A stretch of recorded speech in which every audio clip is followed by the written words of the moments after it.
I'm Miwa Messer. I'm the producer and host of Poured Over. And Andrew Porter, well, it's been a minute since we've had a novel from Andrew Porter. There was a story collection last year called The Disappeared, which is fantastic. And everyone should go back and read it. But In Between Days, I should have looked up the pub date, but it was a Discover pick back in the day. And it is one of my favorite novels from sort of the late, 2017, 2018. When did 2012, I think. 2012? Oh, man, my sense of time is wacky. It's a good thing. It's a good thing we're talking about the new book, which is The Imagined Life, and it is beautiful. Even though it's set in 1984, it is beautiful, this novel. This might be the only beautiful thing to have come out of the 1980s. Andrew, it's great to see you. Thank you for making the time. It's great to see you as well, Mila. I love that we're able to catch up after all these years. I know, right? The last time I saw, I think we were at the Texas Book Festival, and it was like 2012 or something. I really thought the In Between Days had been later. My sense of time has gotten squishy. But I want to talk about the shift back to writing long-form fiction after short stories. I mean, you've sort of alternated each book. First book was a story collection, and then we had In Between Days, and then we had The Disappeared, and now we've got The Imagined Life. And you do a lot in a really tight sort of 200-ish pages, and you cover a lot of time. We're cutting back and forth between sort of the 80s and the present day. But when did you start working on this story? Well, I probably wrote the first chapter a few years before I actually wrote the novel. I was or over the course of a few years, I was kind of tinkering with it a little bit as I was working on stories and other things. And I had a few other novel projects I was considering. It's very hard for me to commit to a novel. So I want to be very sure. So I'll often have a few possibilities going. And this was one of the possibilities. Yeah. And then I had a sabbatical coming up, and I had to kind of commit to one project. And This was sort of during the height of COVID. And so the idea for me of like going in my imagination to Southern California and going back to the 80s, that whole idea was it just seemed like a simpler time, a more comforting time than what the current reality was. So I ultimately chose that one. But I was also really intrigued by what I'd set up in the first chapter and some of the questions I'd raised. And so that's how it happened. Yeah.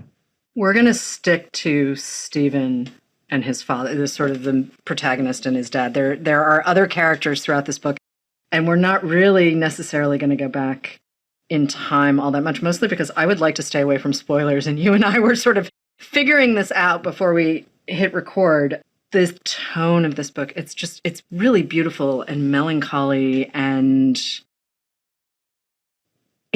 I was describing it this morning with a colleague. I was saying it's a really old-fashioned novel in the best possible way. Like, just enough things happen, but the sentences are beautiful and the characters are interesting. And even though Stephen's sort of having a rough go of things, he's not, completely beyond the pale kind of, like, he's a recognizable adult human sort of figuring things out. And it sort of, as you said, starts with dad losing tenure. Or not making tenure, I should say. And then you sort of cut back and forth between time. And let's talk about Stephen's voice for a second, because it's really good. It's really good, but it's also not light and fluffy. Yeah. Well, the voice was part of what made me want to commit to the novel. There was something in it. I sensed a kind of urgency there, but there was, as you said, a kind of melancholy. And what's interesting is as I was writing it, I always have books that I'm reading alongside of whatever I'm writing. And I was reading a lot of nonfiction, and I was reading Joan Didion, I was reading Baldwin, I was reading Alexander Chee, and I was reading nonfiction as kind of like a touchstone for the tone that I wanted. So I wanted it to almost have a nonfiction sound to it in a way. Yeah. And so that's what I was going for. And I really, Sigrid Nunez has this great quote about the tone that makes everything possible. And I love this idea of a certain tone giving you, like, opening up the world of the story for you. And that's what the tone of this voice did for me. Yeah, the minute you said you wanted sort of that nonfiction-y tone to it, I was like, oh, yeah, okay. Now I see the through line really, really clearly, especially if you're talking about Didion Baldwin and Alexander Chee. So I'm assuming you're talking about How to Write an Autobiographical Novel, which is a Yeah. great essay collection. Writer, non-writer, if you haven't read How to Read an Autobiographical Novel, you really should. But I love that idea. I love the idea of mapping out a time and a place and a kind of person. Because I think, too, like when we meet, how did Stephen's dad come about? I mean, I'm assuming you start with Stephen, right, as you're working, and you have this idea of this voice and this sort of setting and everything else, but you need something for Stephen to play against. Yeah, I mean, he grew out of the very opening. I mean, the first thing I wrote for the novel was the first, page and a half or so of the book, which introduces the father, introduces the fact that his career, kind of fell apart, and it introduces the fact that Stephen is searching for this truth of what happened to him. So all of that's kind of laid on the table from the start. And so at that point, I knew that the father was headed for a kind of ignominious decline. I just didn't know how that was going to happen or what events would precipitate it. And so that was what was intriguing to me, was kind of finding out the answers to that. But I knew even from the moment I introduced him that there were going to be kind of signs of cracks in the surface, Yeah. I have to say they were really good because, I mean, sort of the middle-aged what is happening to my life novel. I don't like to call it like a midlife crisis. It's not that. It's the story of a family. It is much more nuanced than, we're not talking F. Scott Fitzgerald, the crack up, right? But I loved the idea that I was surprised in a lot of different ways and a lot of different points, because it wasn't just Stephen figuring out why his life is maybe not what he expected it to be. And yet there are some parallels that we're not going to go into. It really, you were doing so many things at the same time with character. I mean, just running these parallel tracks, right, between work and place and all of these other things. And part of me is thinking you're mapping it out on Post-it notes, and part of me is thinking you're just writing your way into the story, and I don't know where the actual truth of the work lies. Yeah, I don't ever map anything out. So I always just write my way into it. And so I just, I went with this novel, I just went chapter by chapter. And every time I would I made sure like one chapter was finished, or as good as I could make it before moving on to the next. And so there were no kind of rough chapters really. And every time I finished a chapter, I go back to the very beginning and read the novel up to that chapter. Right. Okay. Before I wrote the next one. So I did it in that kind of way, but I didn't know really where it was going, but I kind of knew where it was going to end up because I introduced that right away, like what's going to happen. So I know that he's on a trip. I know he's headed up the California coast, and I know that the father disappears. So knowing those two things from the start, it was just a matter of figuring out what events like that. So that was the fun part for me. I'm assuming that means you get to surprise yourself then. I mean, whether it's voice or place. And there are a couple of set pieces that I think when we turn off the recording, I might ask you about. But 84 feels like a really deliberate choice, even if you are writing yourself into the book. I mean, I think people don't really necessarily know that the early 80s were a crazy response to the 70s, and the 70s were sort of wild and messy. And I mean, I'm waiting for someone to really write a serious history of America in the 70s, because I think there are a whole lot of folks who have no idea what that moment looked like for any of us.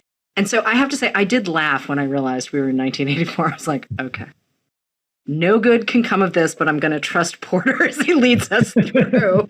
Because, I mean, honestly, if you think about sort of, what was happening in the economy and what was happening culturally, there's so much icky stuff, which we're still sort of living with from the 80s, where I'm kind of rolling my eyes going, okay, Okay. So how'd we get to 84?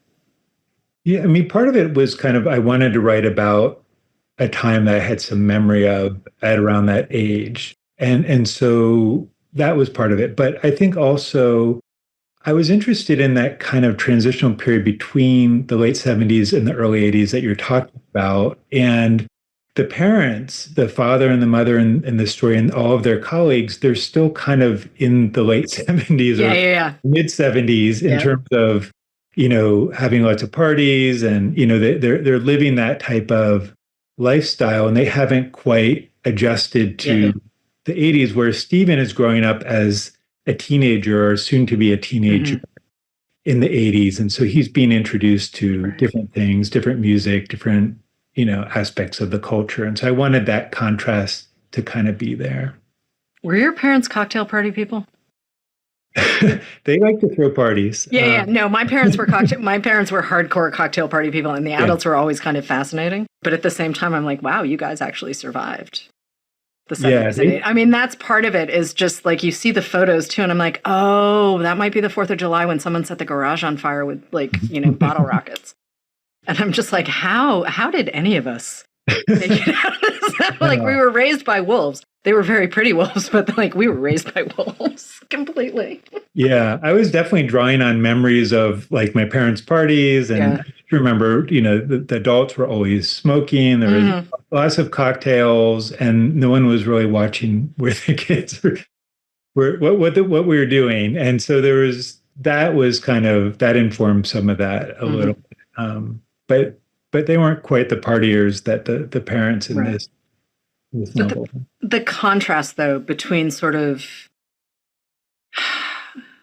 let me describe it as societal limitations, right? Like, I mean, Stephen's parents' marriage is not working particularly well, but this is not a moment where a woman would say, oh, I'm going to get divorced because I can or I need to, or this is not, it's just the restraint is so very different. And part of, frankly, why Stephen's father loses tenure is, explained early on in the book, but it is also something where you think, oh, right, homophobia is a different. I mean, it's not that it doesn't exist now, but I mean, it was something else earlier. And to have that sort of loss, I mean, and to have those constraints, right? Like, I mean, you and I are joking about these parties, but the genuine constraint of, shall we say, a civilized society. I mean, he's teaching at a college, like he's waiting to get tenure. He's married with a kid and they have a nice life. They just really kind of are not meant to be married. How are you balancing that? How are you playing that in a way where you don't end up in melodrama? Yeah, I mean, a lot of it was happening. I wanted a lot of it to be happening kind of off stage. And so a lot of what's going on in the father's life is implied rather than seen. And so Steve catches little glimpses. But a lot of what goes on kind of goes on in the cabana house, like by their pool, right, where he goes back there with this male colleague of his who he's clearly having a relationship with. And that we learn that pretty early on. And so, Stephen observes this. He's not quite sure what to make of it at first, and then gradually becomes more aware of it. But even as an adult, what he learns, by talking to his father's colleagues is not totally the full picture. Like, a lot of what happened in that really important relationship in his father's life remains kind of a mystery.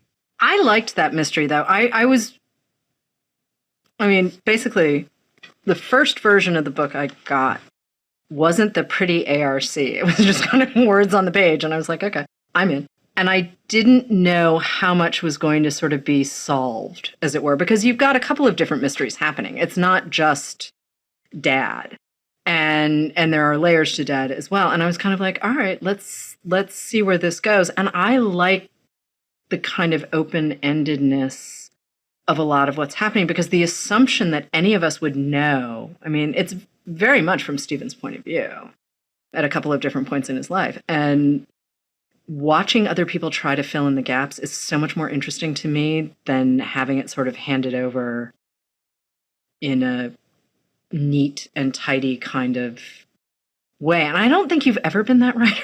I mean, I'm running through the sort of mental Rolodex of the stories and everything, and I don't think you've ever been someone who wants pat answers, that you let your characters stay messy, which I appreciate, but then the language becomes sharper. The messier they get, the sharper the language gets. And I don't know if it's character influencing language or language influencing character.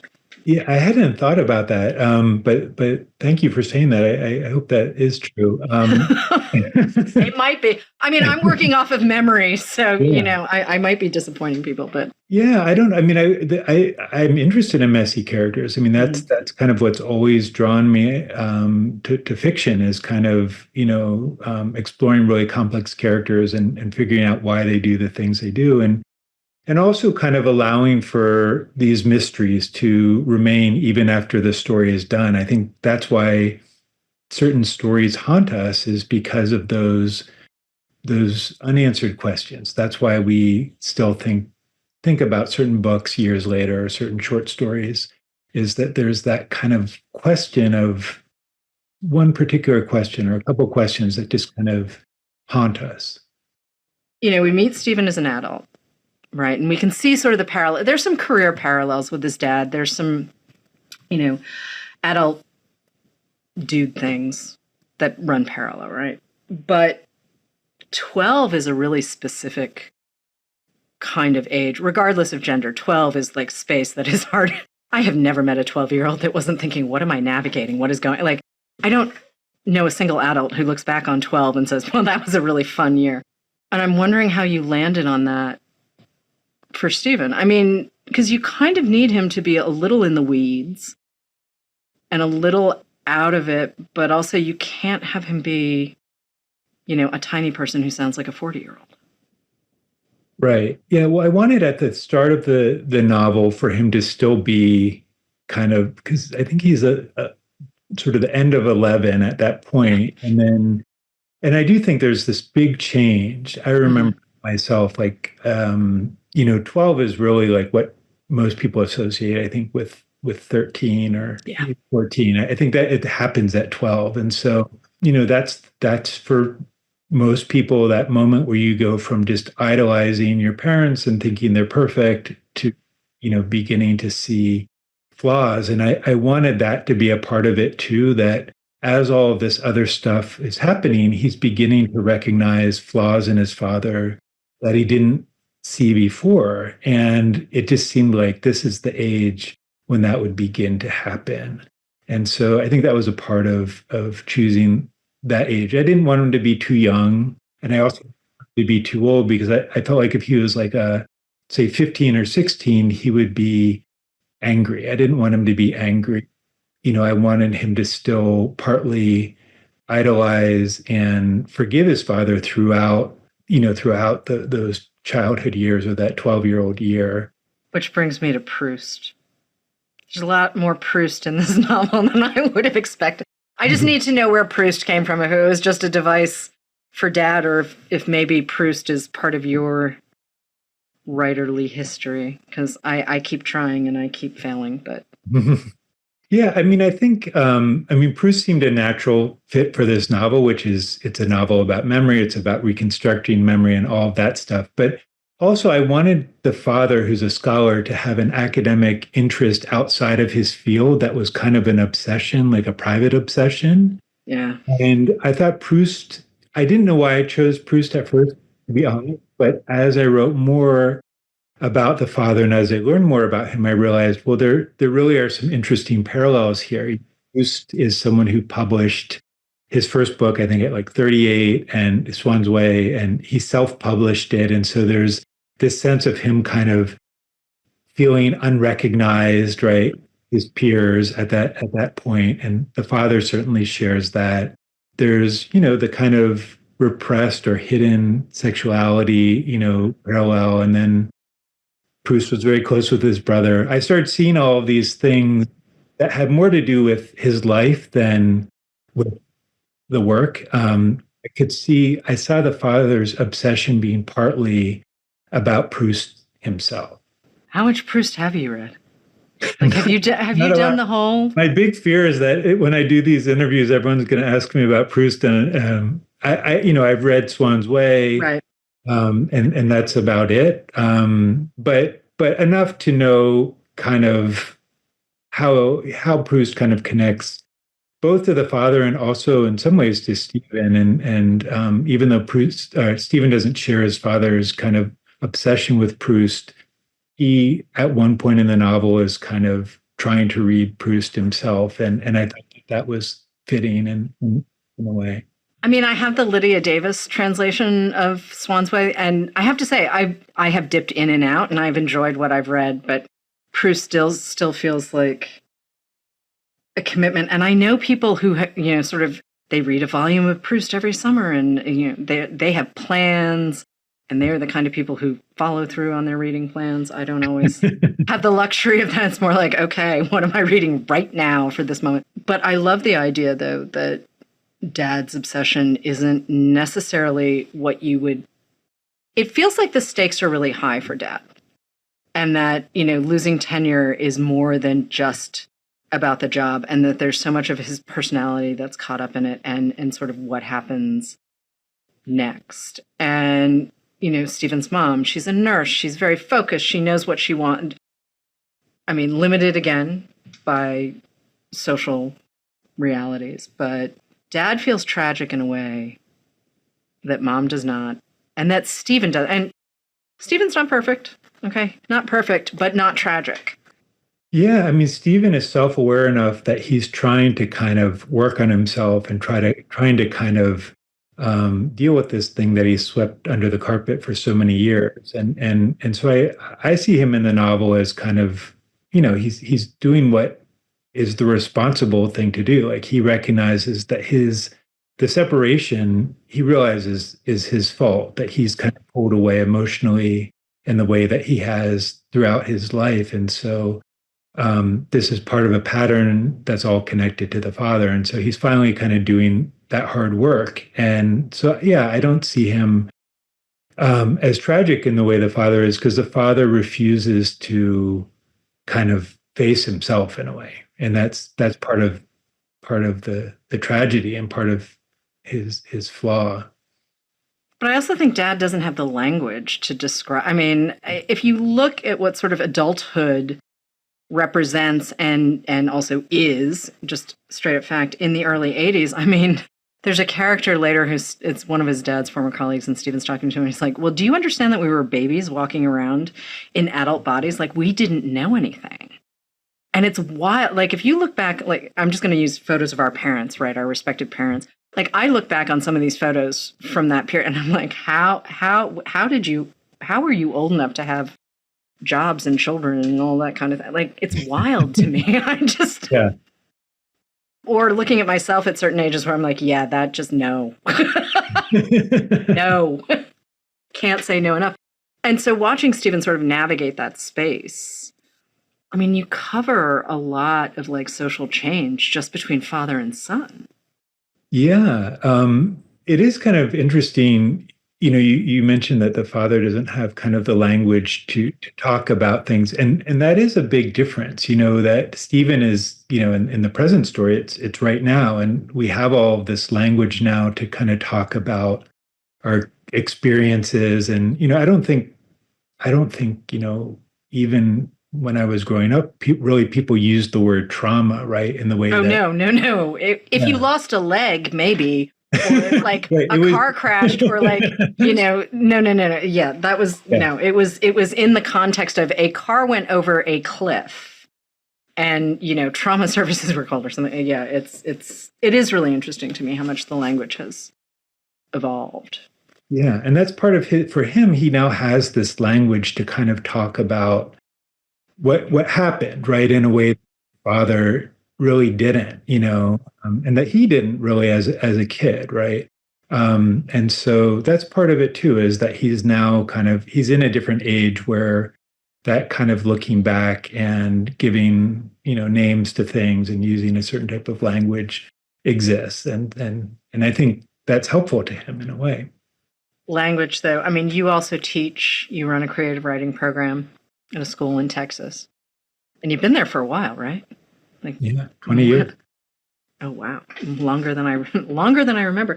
I want to talk about your students, though, and sort of the evolution of the work, because, here you are bouncing back and forth between form, right? Like it takes a different set of muscles to write stories than it does to write novels. And I'm not sure people always recognize that, but it is a really different art form.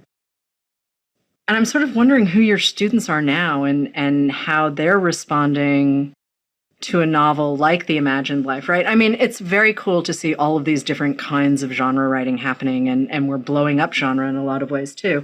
But this is a really lovely old-fashioned novel about character, right? And sometimes that doesn't necessarily get the kind of attention that it might have when, you were starting out. When did the first story collection come out again? 2008. Okay, so Yeah. there were more newspapers reviewing. It was a Yeah. different landscape when it came to sort of publishing across the board.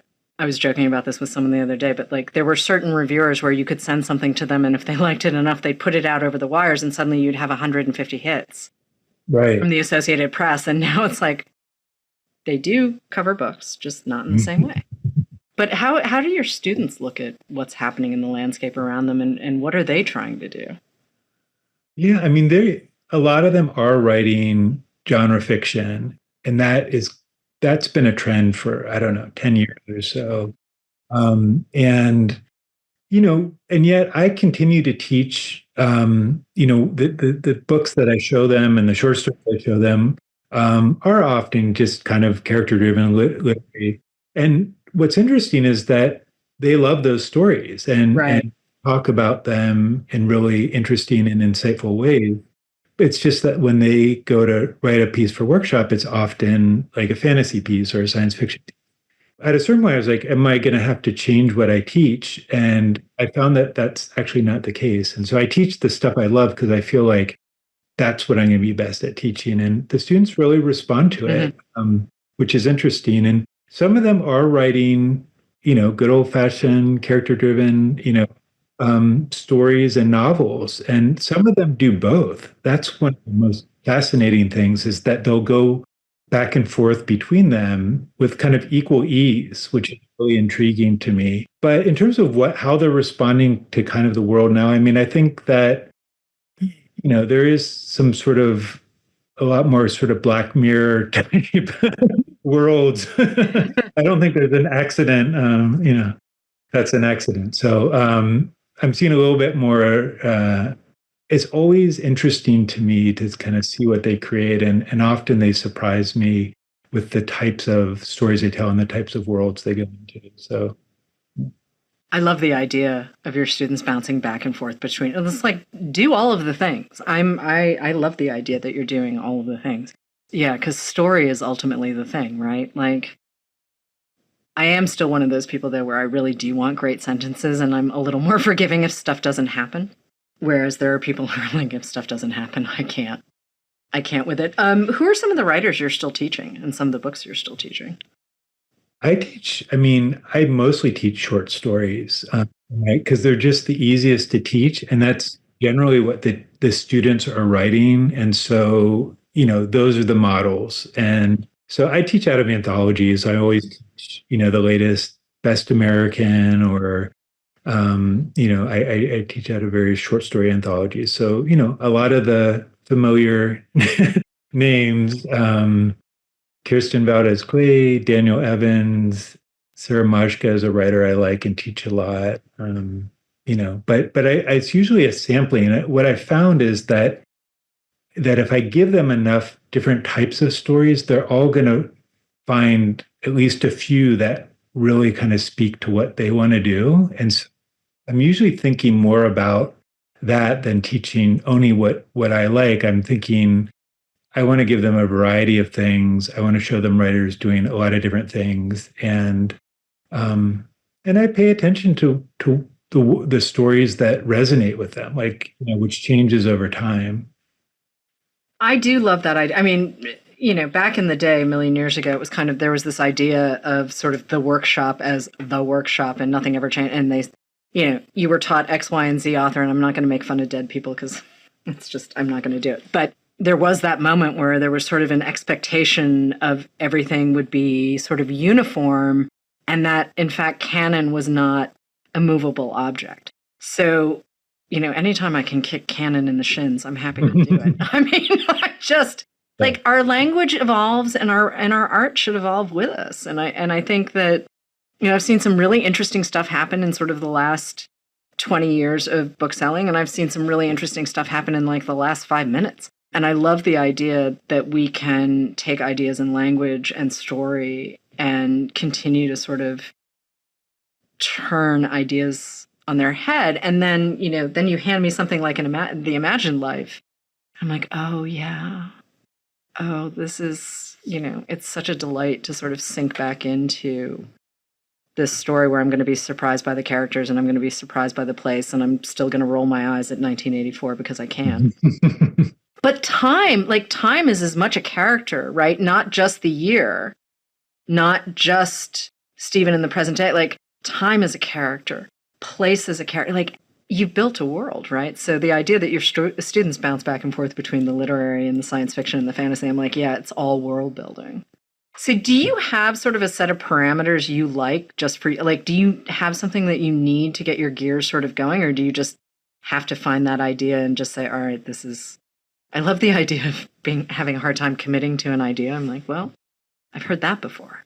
Yeah. Well, I do a little bit of that. I just kind of dip my toe in the novel pond with a few different novels. But what I'm doing when I'm kind of building a first chapter, even if I'm going to go through it, is I'm really building that world, like you said. And so in this first chapter of this novel, like, I was building that Southern California world. I was building the world of the parents' parties. I was thinking about the music they were listening to.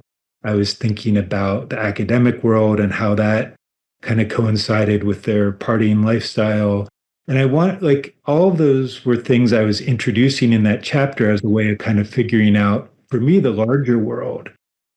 So by the time that I finished that first chapter, I felt like I had the world. Like, I saw it very clearly what the world of the book was going to be, but I never moved forward without feeling pretty confident in the world, that I'd created. And so I didn't quite know what the present story world was going to look like for Stephen, because that first chapter mostly takes place in the 1984 storyline. But I felt like I could imagine that enough, and I knew he was going to be driving up the coast of present day California. I knew I could evoke. So I just felt like the past world was what was going to be a challenge for me. And it was just a lot of adding more and more details until it came into sharper focus. And so that's why, there's lots of very specific references and stuff in that first chapter. The Fleetwood Mac soundtrack helps. The whole Stevie Nicks thing that young Stephen has, that's pretty funny. I think if you were on the planet at that moment, there was no way you escaped Fleetwood Mac. Tusk was like the largest album in the world for a while. It's all of this kind of stuff. But it sounds like, too, that when you're talking about doing the research and building the world, and you're leaning on Didion for tone, you're leaning on Baldwin for tone, you're leaning on Chee for tone, that you're not necessarily needing to do the actual sort of, and gasoline was $1.16 a gallon kind of thing. It's not that kind of detail we're talking about. It's much more vibes. Yeah, vibes is exactly. I probably, to be honest with you, like, vibes is at the top of the list for me in terms of like what I'm most concerned about as a fiction writer is like atmosphere, mood, tone, vibes. Like, that's pretty much like the top of the list. And so that's what I generally am working through in the opening of anything, is kind of figuring out what that's going to be, and making sure it's something like that I like and that I want to spend time in. And I felt like when I got to the end of that chapter and when I went back and revisited, I was like, I could be in this world. Yeah, because I've read the book twice now, and it's one of this. So I don't want to use nostalgia to describe it, but it's a familiar kind of reading experience for me, where I'm attached to the characters, but like the place still surprises me. The sentence structure is just, I love a beautiful sentence. What can I say? I'm thinking of Uncle Julian for a second. Like, Uncle Julian was not quite what I expected. Or some of Dad's colleagues, or some of the things that Stephen sort of learns as we go through his story and whatnot. Like, there was nothing where I was kind of like, oh, of course. And I read a lot. It doesn't often happen for me that way, where I get to say, oh, right. Have you started thinking about the next thing, though? I mean, it sounds like there's always something that you're working on. The question is, does it continue? Yeah, I mean, you're right that I alternate. And I think I alternate because if I don't alternate, at least with stories, if I don't take a break and like start working on a novel, I'll just keep writing the book that I just wrote. Oh, okay. Like it'll be hard for me to kind of need some sort of break there. Okay. So I've been back to stories, and I'm kind of, I have a new partial manuscript for a new short story collection. And it's just, back to stories again. And then I'm sure the next project will be another novel. And so I don't know what that will be. I have a few that I've, been thinking about, but I haven't gone there yet. But no, stories are next. Yeah. But you know it when you see it, is what it sounds. I mean, that's what we always said when we were reading for Discover. So the Discover program has sort of evolved, and it's slightly different it is different from what it was when I was its steward. But we would sit around this table, a pile of us, and just be like, oh, right, you just know it when you see it. I mean, that was a lot of what we said was, yep. And then, you sort of go into the details and we start talking about sentences and all this kind of thing. But a lot of our conversations about the books we chose were simply, oh yeah, you just know it. You just know it. And you go from there, and it kind of makes me laugh. You and I have just had a giant conversation about, well, you know it when you see it. But it's true. It's so true. It's true. I mean, it's very, very obvious. Yeah. I mean, it's obvious, but it's such a joy to be able to dip back into a book. I mean, and yeah, I've had some rereads recently where I was like, oh, yeah, okay, 18-year-old me knew nothing. Respectfully, 18-year-old me knew nothing. But to be able to sort of slip back into a specific kind of reading experience that you don't always get now is really, yeah, it's great. It's really great. They read everything. And a lot of it is they don't know. Like, just they don't know. Like, we'll have, like last year we had Elizabeth McCracken come in.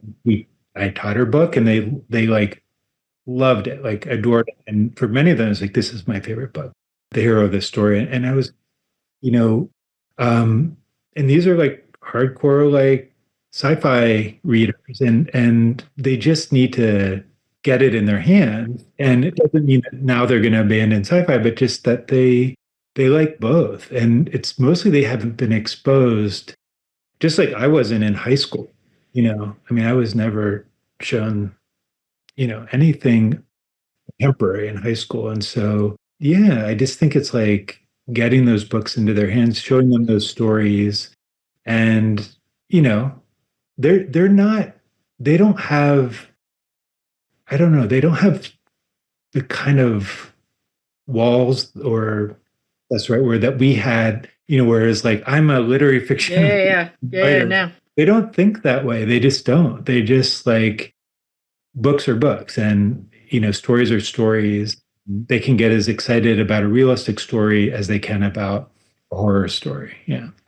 Yeah, and listen, I love watching people read. That's really what I love more than anything. I'm like, read the thing you're going to read, but read. Don't deny yourself the pleasure of having, time travel at your fingertips. And I don't mean that necessarily in a sci-fi way. Just like the opportunity to transport yourself in a book. I mean, yeah, it's pretty cool. Yeah. It's pretty cool.